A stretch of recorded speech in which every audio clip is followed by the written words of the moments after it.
दोस्तों नमस्कार, मेरा नाम नरेश कुमार और आप देख रहे हैं CAB न्यूज़ दिल्ली। दोस्तों सबसे पहले मैं बधाई दूंगा कि आज जो 1 अप्रैल से सेंट्रल गवर्नमेंट ने जो ये मास्क फ्री कर दिया है, उसके लिए बहुत बहुत सभी चालकों साथियों को धन्यवाद और बधाई। क्योंकि पूरे दिन हम लोग मुंह पे मास्क लगा के परेशान हो जाते थे और हमारे शरीर में जो ऑक्सीजन भी कम हो जाती थी, तो काफ़ी दिक्कतें आती थी।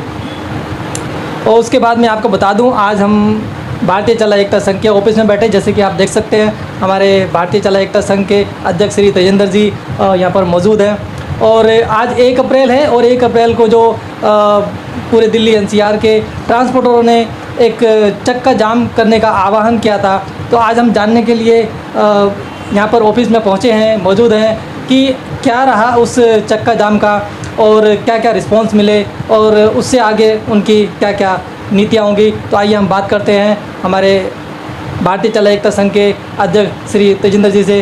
नमस्कार सर, स्वागत है आपका हमारे चैनल पर। सभी को नमस्कार और धन्यवाद नरेश कि आप हमेशा टाइम निकाल के आते हो। तो सभी दोस्तों को एक बार फिर मेरी तरफ से नमस्कार, बहुत बहुत प्यार। और सभी को बहुत ही मैं धन्यवाद दूंगा जिन्होंने भी आज अपने आप अपने दिल से इस चक्का जाम में अपना हौसला दिखाया, अपनापन दिखाया और अपने आप को अपने घर तक सीमित रखा।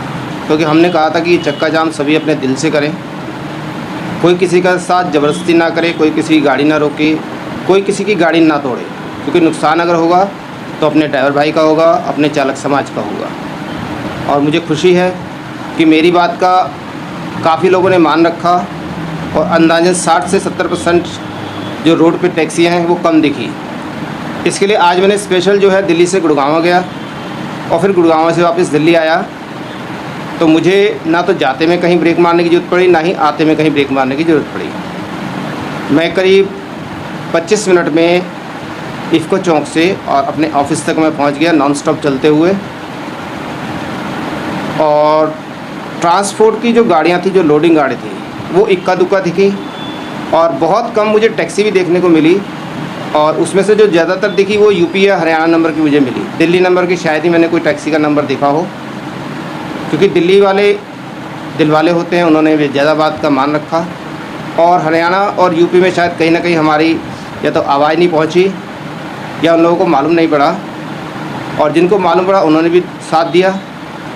बहरहाल ये है कि एक तरह से ये शांतिपूर्ण जो हमारा चक्का जाम था वो कामयाब रहा और इसमें आप सभी बधाई के पात्र हैं। सर हम जानने की कोशिश करेंगे कि अभी जैसे आपने बताया कि 60% गाड़ियाँ रुकी और उन्होंने आपकी बात मानी, तो क्यों नहीं 100% लोग इस बात को मानते हैं और क्यों नहीं एक साथ जुड़ पाते हैं, ज़रा इसकी बात में। इसके 2 रीज़न हैं। एक तो इसका जो फाइनल कॉल है वो थोड़ा लेट हुआ, शायद 28 तारीख को फाइनल कॉल हुआ था इसका, तो 2-3 दिन में जितने लोगों को मैसेज जा पाया। और दूसरा कि दिल्ली क्या है, नेशनल कैपिटल रीजन है। यहाँ पे पूरे हिंदुस्तान के जितने भी स्टेट हैं, जितने भी ज़िले हैं, वहाँ सभी से लोग दिल्ली आते हैं। और दिल्ली NCR का क्षेत्र भी जो है करीब 100 किलोमीटर फैला हुआ है। लेकिन दिल्ली के अंदर आपको 250-300 किलोमीटर दूर तक की गाड़ियों के रजिस्ट्रेशन नंबर देखने को मिल जाएंगे। तो यहाँ पे बहुत शहरों के, बहुत स्टेट के, बहुत ही वर्ग के लोग यहाँ ड्राइविंग लाइन में हैं, जिसकी वजह से आपस में तालमेल की थोड़ी कमी हो जाती है और सभी को एक स्पष्ट मैसेज नहीं जा पाता है। अगर आप यही किसी स्टेट के अंदर जाके करेंगे, प्रॉपर स्टेट के अंदर, लाइक पंजाब ले लो, राजस्थान ले लो, बॉम्बे ले लो, कलकत्ता ले लो, तो वहाँ पर पर्टिकुलर एक स्टेट है, तो वहाँ के लोगों को मैसेज भी जल्दी पहुँचता है और सपोर्टिव भी होते हैं, तो वहाँ जल्दी ये चीज़ कामयाब होती है और 100% कामयाब होती है। जी सर, एक्चुअली हमने जितने भी चालक साथियों से बात की है, हमें पता चला है कि ज़्यादातर चालक लोग इन संस्थाओं से बहुत ज़्यादा परेशान हो रखे हैं, इसलिए शायद बात नहीं मानते हैं। तो क्या कहना चाहेंगे इस बारे में? देखिए, इसका तो सबका अपना अपना अनुभव है। कई पुराने ड्राइवर हैं, कईयों के अनुभव अच्छे नहीं रहे, कईयों के कई यूनियनों से संबंध अच्छे नहीं रहे, कईयों का यूनियनों ने काम किया तो वो खुश होकर चुपचाप होकर बैठ गए, कईयों के काम नहीं हुए तो वो नाराज़ हो गए, उनके खिलाफ़ बोलना शुरू कर दिया।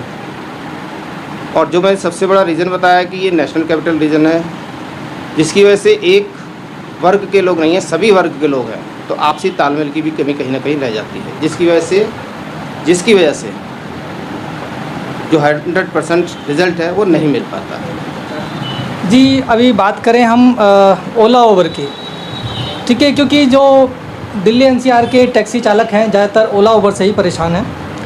आज के टाइम पे उनका जो एक प्रॉब्लम चल रही है वो चल रही है रेट की। तो रेट के बारे में आपने क्या सोचा है और किस तरीके से आप राहत दिला पाएंगे? देखिए, राहत देना तो सरकार का काम है, क्योंकि सरकार की कलम में ताकत है, ऑर्डर वो पास करते हैं। हम अभी विपक्ष में आ चुके हैं, लेकिन हमारी अभी जो कहते हैं ना संख्या बल है या ताकत है, विपक्ष में खड़े होने की तो हो गई है, लेकिन उसमें अभी जो और ताकत का इजाफा करना है वो आप सभी के सहयोग से करना है, और वो चीज़ हम जल्द हासिल कर लेंगे। जब इतनी सारी चीज़ें हासिल कर ली तो वो भी जल्द हासिल कर लेंगे। उसके बाद हम सरकार पे विपक्ष होने के नाते एक प्रेशर बना पाएंगे और उनको कह पाएंगे कि भैया अगर आप ये कर सकते हैं तो कीजिए, नहीं तो आप कुर्सी छोड़िए। भैया तो अपना फ़र्ज़ निभाइए, आप जनता को सुविधाएँ दीजिए। अगर आप सुविधाएँ नहीं दे सकते हैं तो आप उस कुर्सी को छोड़ दीजिए, क्योंकि आपको कुर्सी पे जनता की सुविधाओं के लिए बैठाया गया है, उनके योजनाओं के लिए, उनके काम के लिए बिठाया गया है। अगर आप वो पूरे कर नहीं पा रहे हैं तो आपकी कमी है, तो आप फिर इस कुर्सी के हकदार नहीं हैं। एक्चुअली क्या है कि चालक समझ नहीं पा रहे हैं कि सरकार ये टैक्सियों को बंद करना चाहती है या फिर चलाना ही नहीं चाहती है, इन टैक्सियों को ख़त्म करने में लगी पड़ी है। जैसे कि अभी आप देख रहे हैं कि इलेक्ट्रिक वाहन आ रहे हैं, तो कुछ लोगों का कहना है कि ये डीजल, पेट्रोल, सीएनजी इसलिए ज़्यादा महंगे करते जा रहे हैं ताकि ये डीजल, पेट्रोल की जो गाड़ियां हैं, सीएनजी की गाड़ियां, ये ख़त्म हो जाए और उसके बाद फिर लोग इलेक्ट्रिक वाहन खरीदने लगे। देखिए, मैं अभी पहले दिल्ली स्टेट का आपको बता दूं। जी। दिल्ली के अंदर 1,20,00,000 वाहन रजिस्टर्ड हैं, जिसमें दोपहिया, तिपहिया, चार पहिया, लोडिंग, कमर्शियल सारी गाड़ियाँ हैं। जी। अगर आप ऑल ओवर रिजल्ट निकालेंगे जी। तो मैंने पहले भी एक वीडियो में बताया है कि सिर्फ और सिर्फ 5% गाड़ियाँ कमर्शियल रजिस्टर्ड हैं। जी। 1,20,00,000 में से सिर्फ 6 लाख कमर्शियल गाड़ियाँ हैं जो दिल्ली में रजिस्टर्ड हैं। बाकी सभी प्राइवेट व्हीकल हैं, चाहे वो 2 व्हीलर हो, 4 व्हीलर हो, एनीथिंग एल्स, कुछ भी हो।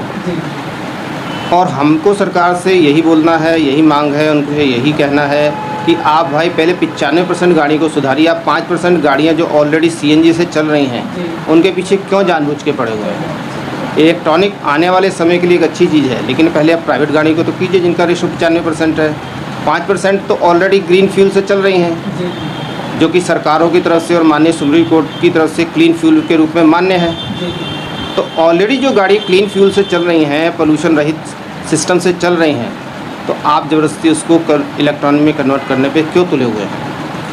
ये इलेक्ट्रॉनिक को कन्वर्ट करने में इनका एक ये भी कारण है जो इन लोगों ने बताया है कि हम दिल्ली का पोल्यूशन कम करना चाहते हैं। मैंने वही तो अभी जवाब दिया। अगर पोल्यूशन कम करना है तो पहले 95% गाड़ियों को कन्वर्ट कीजिए। 5% गाड़ियाँ तो ऑलरेडी सीएनजी से चल रही हैं, जो अपना क्लीन फ्यूल कहलाया जाता है। माननीय सुप्रीम कोर्ट को भी तरफ से ऑर्डर हुआ, हाँ जी ये क्लीन फ्यूल है। प्रशासनों ने भी कोर्ट में ये रखा हुआ है कि ये क्लीन फ्यूल है, इससे पोल्यूशन नहीं फैलता है। तो फिर आप उन 5% गाड़ी के पीछे ज़बरदस्ती क्यों पड़े हैं? आप पहले 95% गाड़ी को तो इलेक्ट्रॉनिक में तब्दील कीजिए, बदलिए। जी, अभी जैसे हमने चालक साथियों से बात की है तो वो बोल रहे हैं कि पिछले 2 साल से हमारी गाड़ियाँ खड़ी हैं और अब उसके बाद जो थोड़ा काम भी चला है उसमें हमें कुछ रेट नहीं मिल पा रहा है। तो अभी हम इस हालत में नहीं है कि फ़िलहाल ये गाड़ी चेंज कर पाएँ या फिर इस गाड़ी को बेच के जो इलेक्ट्रिक गाड़ी है वो ले पाएँ, क्योंकि इस गाड़ी का तो अब कुछ रेट ही नहीं है, वैल्यू ही नहीं है। और इलेक्ट्रिक गाड़ी 10-12 लाख की है, तो वो कैसे इसको कर पाएंगे? देखिए, ये तो आने वाला समय ही तय करेगा कि आप उसमें कैसे तालमेल बिठा पाएंगे। ये कॉन्सेप्ट सारा जो है 2025 तक का है। जी। 2025 तक गवर्नमेंट ने 25 से 40% गाड़ियों को इलेक्ट्रॉनिक में बदलना है। और मेरा जवाब फिर वही से शुरू हो जाएगा कि आप पहले प्राइवेट गाड़ी को बदलिए। कमर्शियल गाड़ी तो ऑलरेडी क्लीन फ्यूल से हैं, आप उनके पीछे क्यों हाथ धोके पड़े हैं? वो भी समय आने पे अपने आप बदल जाएंगी। जब समाज की सारी चीज़ें बदलेंगी तो वो भी बदल जाएंगी, लेकिन एकदम से उनके पीछे हाथ धोके पड़ जाना वो भी अच्छी चीज़ नहीं है। रहा सवाल किराए का, तो दिल्ली में जो एनसीईआरटी परमिट की गाड़ियाँ हैं उनका आज से 10 साल पहले जो रेट था आज भी वही है। सीएनजी आज से 10 साल पहले 30 रुपये करीब थी, आज 60 रुपये हो गई है। किराया जो हमारा 13 रुपये 14 रुपये किलोमीटर था वो आज ऐप बेस्ड कंपनी ने 7 रुपये कर दिया है। ये कहीं ना कहीं कंपनी और सरकार के बीच की तालमेल की कमी है या उनकी जातियाँ कह लो। हमने कई बार सरकार को लेटर लिखा है, कई बार उनको एप्लीकेशन भेजी है कि इस रेट में ड्राइवर आज सर्वाइव नहीं कर पा रहा है, आप इसका कुछ कीजिए, रेट बढ़ाइए। आज के इन्फ्लेशन को देखते हुए हमारा जो रेट है वो कम से कम 18 रुपये से लेके 23 रुपये पर किलोमीटर होना चाहिए। नहीं, लेकिन क्या कारण रहा है कि रेट 10 साल पहले 12 और 14 था, लेकिन 10 साल के बाद ये रेट 6 रुपये चल रहा है और ड्राइवर चला भी रहे हैं और कंपनी भी चला रही है, और कंपनी जो सरकारें हैं वो भी अंधी बहरी होकर बैठी हुई देख रही हैं। या फिर इस सिस्टम को आप सुधरवा नहीं पाए, क्योंकि इस सिस्टम को सुधारने के लिए जो कार्य होता है एसोसिएशन और संस्थाओं का होता है, क्योंकि वो ऑपोजिशन में काम करती हैं। तो आप लोगों ने इसके लिए कुछ काम किया? देखिए, संस्थाएं और एसोसिएशन जो हैं वो सिर्फ़ और सिर्फ सरकार पे जाके दबाव बना सकती हैं, उनको लेटर दे सकती है कि आप हमारा ये कार्य कीजिए, लेकिन उसको बदल नहीं सकती हैं क्योंकि उनके पास वो कलम में ताकत नहीं है। रहा सरकार का, तो ये सरकार की कमी है कि वो 10 सालों में भी रेट नहीं बदल पाई। हर चीज़ का रेट बदला है।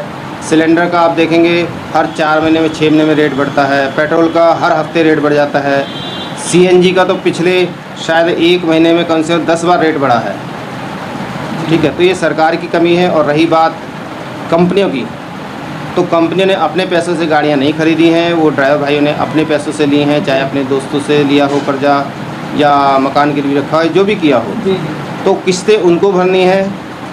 उनको मालूम है हम कितने भी कम रेट में काम करें, हमें किस्तें तो उतारनी ही उतारनी है, क्योंकि वो पूरी ईमानदारी से अपना काम करना चाहते हैं इतने कम रेट में भी, लेकिन वो सर्वाइव नहीं कर पा रहे हैं। ये चीज़ कंपनी को समझना चाहिए, नहीं तो आने वाले दिनों में ये कंपनियों के लिए दिक्कत वाली बात हो जाएगी, क्योंकि इतने रेट में जब गाड़ियाँ नहीं चलेंगी तो मजबूर गाड़ियाँ खड़ी हो जाएंगी और कहीं ना कहीं इसका हर्जाना पब्लिक को भुगतना पड़ेगा, क्योंकि जब आपके पास ट्रांसपोर्ट नहीं होगा तो पब्लिक परेशान होगी। जी, आप लोग कुछ कर रहे हैं इसके बारे में या कुछ करेंगे? आपका क्या विचार है, या नहीं करेंगे? जो भी है आप, क्योंकि जो चालकों की जो उम्मीदें हैं वो आपसे हैं, क्योंकि उनकी बातें जो है सरकार तक नहीं पहुंचती हैं, और आप लोग ही एक जरिया होते हो, आपके थ्रू वहां तक बात पहुंचती है। तो आप क्या कार्य कर रहे हैं अभी इस रेट को बढ़वाने के लिए?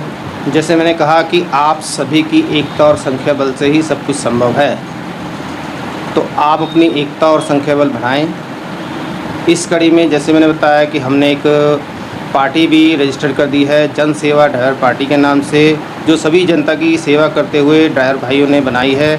इसलिए सम्मानजनक रूप से हमने जन सेवा ड्राइवर पार्टी का नाम दिया है, और ये अब विपक्ष का रूप निभाएगी और समाज के सभी वर्गों की जो भी समस्याएं हैं वो सरकार के सामने रखेगी। उनको पूरा करवाने में जितनी भी हेल्प हो सकती है, जितनी भी मदद हो सकती है, जितना भी प्रेशर डाला जा सकता है सरकार पे, वो करेगी, ताकि हमारे समाज के सभी वर्ग के जितने भी लोग हैं उनको अच्छा रेट मिल पाए, अच्छी सुविधाएं मिल पाएँ, हर चीज़ का इंसाफ मिल पाए। इसके लिए हम सभी को मिलजुल के आगे बढ़ना होगा और कार्य करना होगा।